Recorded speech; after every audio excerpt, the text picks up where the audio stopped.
파리 올림픽이 끝난 지 한 달 놀라운 소식이 들려옵니다. 프랑스의 심장부 샹젤리제 거리에 태극기가 펄럭이고 파리 한복판에서 안녕하세요가 들린다고 합니다. 한국 선수들이 보여준 예의와 배려에 프랑스인들이 감동받아 한국어 배우기가 열풍이라고 하는데요. CNN 르몽드 그리고 한국 기자들이 현장을 취재했습니다. 대한민국이 어떻게 선진국 프랑스인들의 마음을 사로잡았고 올림픽이 끝난 후에도 이런 열풍이 지속될 수 있는 이유는 무엇일까요? 그 자랑스럽고 감동적인 이야기 지금 시작합니다. 안녕하세요. 저는 CNN의 신입 기자 오드리 캠벨입니다. 파리 올림픽이 끝나고 한 달이 지났어요. 저는 그 후의 변화를 취재하러 파리에 왔습니다. 처음에는 그저 평범한 취재가 될 거라고만 생각했죠. 하지만 현장에 도착하자마자 이 주제가 단순히 미국의 시각만으로는 충분히 다루기 어렵다는 걸 깨달았어요. 파리 거리를 걷다 보니 곳곳에서 여러 흔적들이 보이더라고요. 한국 음식점 앞에 줄 서 있는 현지인들, 한국 화장품을 들고 다니는 젊은이들이 넘쳐났어요. 이건 단순한 올림픽 이후의 변화가 아니었어요. 뭔가 특별한 게 있었죠. 그때 문득 대학 시절 친구들이 생각났어요. 프랑스 럼안드의 기자 소피 디부아와 한국 일간지의 사회부 기자 김지수까지. 우리는 하버드에서 함께 공부했던 친구들이에요. 그들의 시각이 필요하다는 생각이 들어 바로 연락했죠. 화상통화로 만난 우리는 각자의 나라에서 바라본 올림픽 이후의 파리 변화에 대해 이야기를 나눴어요. 소피는 프랑스 사람들이 한국 문화에 열광하는 모습을 전해주었고, 지수는 한국의 입장에서 이 변화를 어떻게 바라보는지 설명해 주었죠. 대화를 나누다 보니 문득 아이디어가 떠올랐어요. 우리가 함께 3개국 합동 취재 프로젝트를 해보면 어떨까? 제안했더니 둘 다 눈을 반짝이며 동의했어요. 하지만 쉽지만은 않았어요. 각자의 언론사를 설득하는 과정이 정말 힘들었거든요. 제 상사는 처음에 고개를 절레절레 저었죠. 너무 야심찬 계획 아닌가요? 뭐가 크게 다른 점이 있을까요? 이렇게 부정적인 시간을 내세웠죠. 하지만 우리는 포기하지 않았어요. 이 프로젝트의 가치를 열정적으로 설명했고 결국 승인을 받아냈답니다. 드디어 파리에서 재회한 날 우리는 에펠탑 앞에서 만났어요. 서로를 보자마자 껴안았죠. 그리고 곧바로 대학 시절 추억 얘기로 꽃을 피웠어요. 특히 우리가 함께 갔던 한국 여행 얘기가 나오자 모두들 흥분했죠. 기억나지? 한강에서 치맥 먹었을 때 지수가 물었어요. 그럼 내 인생 최고의 치킨이었어. 한국의 양념치킨 맛은 정말 잊을 수가 없어. 소피가 답했죠. 그리고 우리가 한강공원에서 배달 앱으로 음식 시켜 먹은 것도 있잖아. 나는 배달로 생선회를 시켜서 먹을 수 있을 거라고 상상도 못했었어. 제가 덧붙였어요. 그때 우리는 한국의 배달 문화에 완전히 놀랐었죠. 공원에서 스마트폰으로 주문하면 30분 만에 따뜻한 음식이 배달되는 거예요. 피자, 치킨은 물론이고 심지어 편의점 상품까지 배달해준다 하더라고요. 소피는 그때 머나먼 미래의 모습이 아니었어, 현실이었다고 라고 말했었죠. 지수는 그게 한국에선 일상이라고 했고요. 그 추억을 떠올리니 이번 프로젝트에 대한 기대감이 더욱 커졌어요. 우리는 이번 취재가 단순한 뉴스 그 이상이 될 거라고 확신했어요. 문화적 이해와 국제 협력에 좋은 사례가 될 수 있을 거란 믿음이 생겼거든요. 우리는 곧바로 취재 계획을 세우기 시작했어요. 각자의 전문 분야를 살려 역할을 나눴죠. 저는 전반적인 변화상을 담당하고 소피는 프랑스 시민들의 반응을, 지수는 한국 문화의 영향력을 중점적으로 취재하기로 했어요. 그날 밤 세느강변을 거닐며 우리는 이 프로젝트의 의미에 대해 깊이 있는 대화를 나눴어요. 단순히 올림픽 이후의 변화를 넘어 문화가 어떻게 국경을 넘는지에 대해 생각했고 사람들의 마음을 움직이는지가 중요했죠. 그리고 그 과정에서 한국이 어떤 역할을 했는지 파헤쳐보고 싶었습니다. 이렇게 우리의 특별한 프로젝트가 시작됐어요. 우리 세 사람은 파리 곳곳을 누비며 올림픽 이후의 변화를 관찰했어요. 처음 찾아간 곳은 샹젤리제 거리였죠. 올림픽 전에 봤던 거리와는 확연히 달랐어요. 올림픽의 흔적도 남아있었지만 그보다 더 눈에 띄는 건 한국 문화의 영향이었어요. 거리 곳곳에 한글 간판이 보이고 한국 음식점 앞에는 긴 줄이 늘어서 있었죠. 소피가 놀라서 말하더라고요.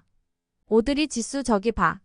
루이비통 매장보다 한국 화장품 매장에 사람이 더 많아. 정말이었어요. 한국 화장품 매장 앞에는 현지인들이 장사진을 이루고 있었죠. 게다가 거리에서 한국어로 대화하는 소리도 심심찮게 들렸어요. 지수가 말했어요. 와, 이건 정말 놀랍네요. 파리에서 이렇게 한국어를 많이 들을 줄은 몰랐어요. 우리는 변화의 이유를 알아보기 위해 올림픽 자원봉사자들을 만나봤어요. 그들의 이야기는 정말 흥미진진했죠.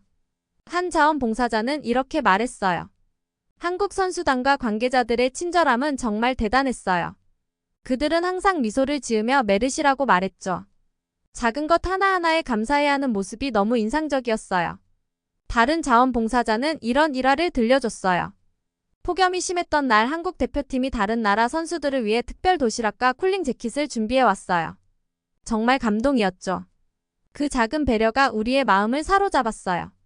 이 이야기를 들으며 저는 한국인들의 따뜻한 마음이 어떻게 파리를 변화시켰는지 깨달았어요.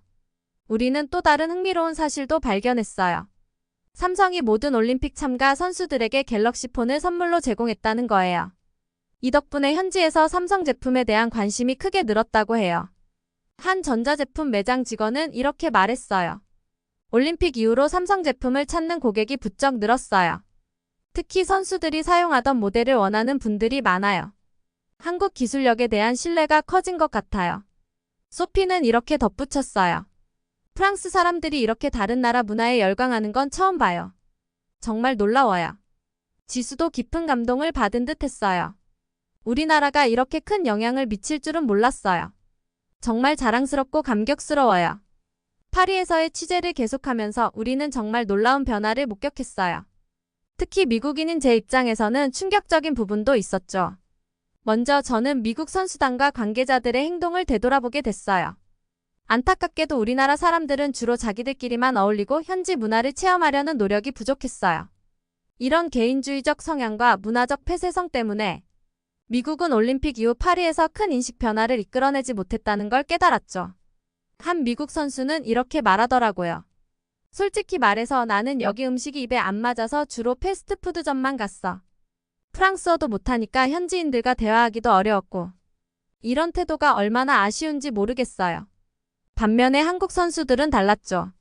소피가 프랑스의 시각에서 이 현상을 분석해줬어요. 프랑스 사람들은 원래 자국 문화에 대한 자부심이 강해.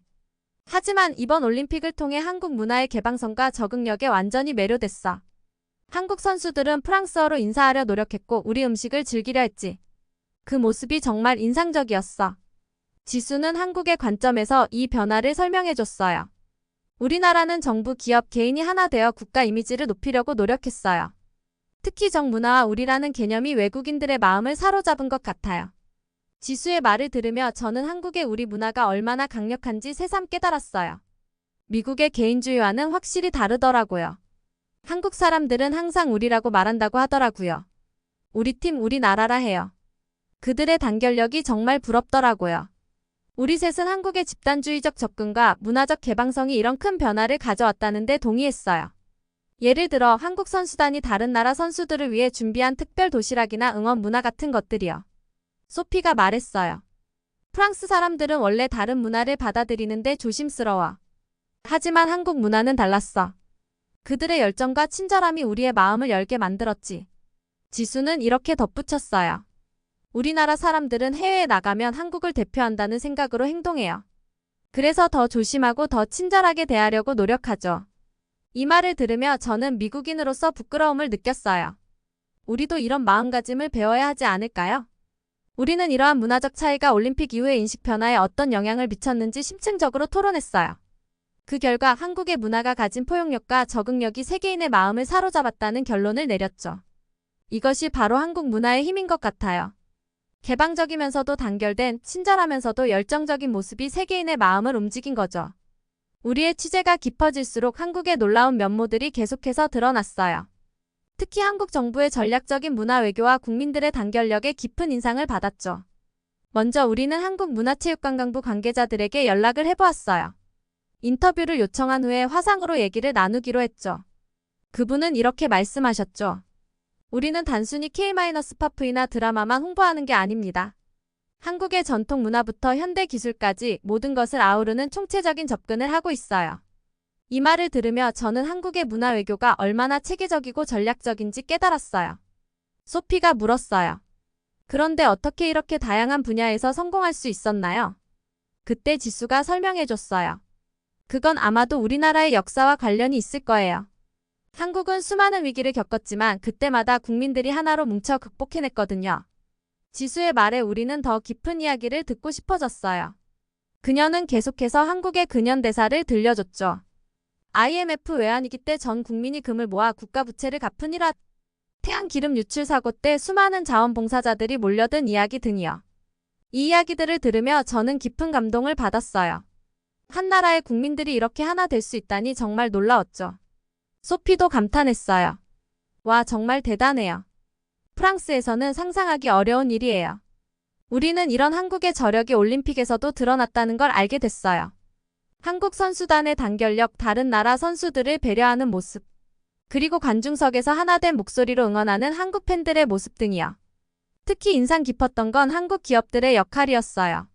삼성, 현대, LG 같은 대기업들이 올림픽을 통해 한국의 기술력을 세계에 알리는 데 큰 역할을 했더라고요. 한 프랑스 기자는 이렇게 말하더라고요. 한국 기업들의 광고를 보면 단순히 제품을 파는 게 아니라 한국이라는 나라 전체를 보여주는 것 같아요. 정말 대단한 전략이죠. 지수가 설명해줬어요. 네, 맞아요. 우리나라에서는 기업의 성공이 곧 국가의 성공이라고 여기거든요. 그래서 기업들도 단순히 이윤만 추구하는 게 아니라 국가 이미지 제고에 많은 노력을 기울이죠. 이 말을 들으며 저는 다시 한번 우리라는 개념의 힘을 실감했어요. 정부, 기업, 국민이 하나 되어 국가의 발전을 위해 노력하는 모습이 정말 인상적이었거든요. 소피가 말했어요. 이제 저는 왜 한국이 이렇게 빠르게 성장할 수 있었는지 이해가 돼요. 이런 단결력과 노력이 있었기에 가능했던 거죠. 저도 동의했어요. 맞아요. 미국도 한국에 이런 점을 배워야 할 것 같아요. 우리는 너무 개인주의적이 된 것 같거든요. 우리의 대화를 들은 한 한국 교수님은 이렇게 말씀하셨어요. 하지만 우리나라도 아직 배울 점이 많아요. 개인의 다양성을 존중하면서도 단결할 수 있는 균형이 필요하죠. 이 말씀을 듣고 우리는 서로의 문화에서 배울 점이 있다는 걸 깨달았어요. 어느 한쪽이 옳고 그른 게 아니라 서로의 장점을 배우고 발전해 나가는 게 중요하다는 거죠. 우리의 세계국 합동 프로젝트가 드디어 마무리되었습니다. 그 결과는 우리의 예상을 훨씬 뛰어넘는 것이었어요. 정말 믿기지 않는 일들이 벌어졌답니다. 먼저 미국에서의 반응부터 말씀드릴게요. CNN에서 방영된 우리의 특별 기획은 기록적인 시청률을 나왔어요. 특히 한국의 문화 외교 전략과 국민성에 대한 부분에서 시청자들의 관심이 폭발적이었죠. 한 미국 시청자는 이런 댓글을 남겼어요. 이제야 BTS의 성공이 우연이 아니었다는 걸 알겠어요. 한국이라는 나라 전체가 하나의 거대한 문화 콘텐츠더군요. 우리도 배워야 합니다. 프랑스에서의 반응은 더욱 뜨거웠어요. 소피가 전해준 바에 따르면 파리 시내 곳곳에 한국어 학원이 생겨나고 있대요. 심지어 일부 대학에서는 한국학과 신설을 확정했답니다. 놀라운 건 프랑스 정부의 반응이었어요. 문화부 장관이 직접 나서서 한국의 문화 정책을 벤치마킹하겠다고 선언했대요. 프랑스의 한 유명 요리사는 이렇게 말했어요. 한식의 깊이를 이제야 알았습니다. 우리 프랑스 요리도 한국에서 배울 점이 많아요.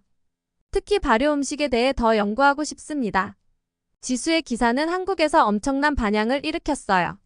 많은 한국인들이 자국의 문화가 세계적으로 인정받고 있다는 사실에 자부심을 느끼는 한편 더 큰 책임감도 느끼게 됐다고 해요. 한 한국 네티즌의 댓글이 특히 기억에 남아요. 우리 문화가 세계인의 마음을 사로잡았다니 자랑스럽습니다. 이제 우리도 세계 시민으로서 더 큰 책임감을 가져야 할 것 같아요. 한국의 정신을 세계에 더 널리 알려야겠습니다. 우리의 프로젝트는 학계에서도 큰 주목을 받았어요. 하버드, 옥스퍼드, 소르본 대학 등 세계 유수의 대학에서 우리를 초청해 강연을 요청했고 문화 교류의 새로운 모델로 우리의 세계국 협력 방식을 연구하겠다고 하더라고요. 모든 반응을 보며 우리는 이 프로젝트가 단순한 취재를 넘어 세계 평화와 문화 교류에 기여했다는 걸 깨달았어요. 한국 문화가 세계인의 마음을 하나로 만드는 놀라운 힘을 가졌다는 것도 알게 됐고요. 소피가 눈물을 글썽이며 말했어요. 이번 경험으로 저는 진정한 국제협력이 뭔지 알게 됐어요. 한국이 보여준 포용력과 열정이 세계를 변화시킬 수 있다는 걸 직접 목격했어요. 정말 감사합니다. 지수도 감격스러워했죠. 우리나라가 이렇게 세계인의 마음을 움직일 수 있다니 정말 자랑스러워요. 앞으로 더 겸손한 마음으로 세계와 소통해야겠어요. 저 역시 이번 프로젝트를 통해 인생의 큰 깨달음을 얻었어요. 한국이라는 나라의 저력과 가능성을 직접 보고 느낄 수 있었죠. 미국인으로서 부끄러웠지만 동시에 한국에게서 배울 점이 정말 많다는 걸 알게 됐어요. 이제 우리는 다음 프로젝트를 준비하고 있어요. 이번에는 한국을 직접 방문해 더 깊이 있는 취재를 할 계획이에요. 한국의 과거와 현재 그리고 미래를 세계인의 시각으로 담아내는 거죠. 특히 한국의 교육 시스템, 기업 문화 그리고 정문화에 대해 깊이 있게 다뤄볼 생각이에요. 우리의 이야기가 여러분께 어떻게 다가왔나요? 세계는 지금 한국을 주목하고 있어요. 한국이 앞으로 어떤 모습을 보여줄지 그리고 어떻게 세계를 더 나은 곳으로 만들어갈지 정말 기대가 됩니다. 이제 한국은 단순한 나라 이름이 아닌 희망과 변화의 상징이 되었어요. 우리 모두가 한국에게서 배우고 함께 성장해 나갈 수 있기를 바랍니다. 오드리와 친구들의 프로젝트가 이렇게 놀라운 결실을 맺었습니다. 그들의 노력이 세계인의 인식을 바꾸고 문화 간 이해를 증진시켰다는 점이 정말 감동적이지 않나요? 앞으로도 한국의 위상이 더욱 높아지고 세계 평화에 기여하는 나라가 되기를 기대해봅니다. 여러분의 관심과 사랑에 감사드립니다. 지금까지 감동터치였습니다. 구독과 좋아요는 영상 제작에 큰 힘이 됩니다. 시청해주셔서 감사합니다. 행복한 시간 되세요.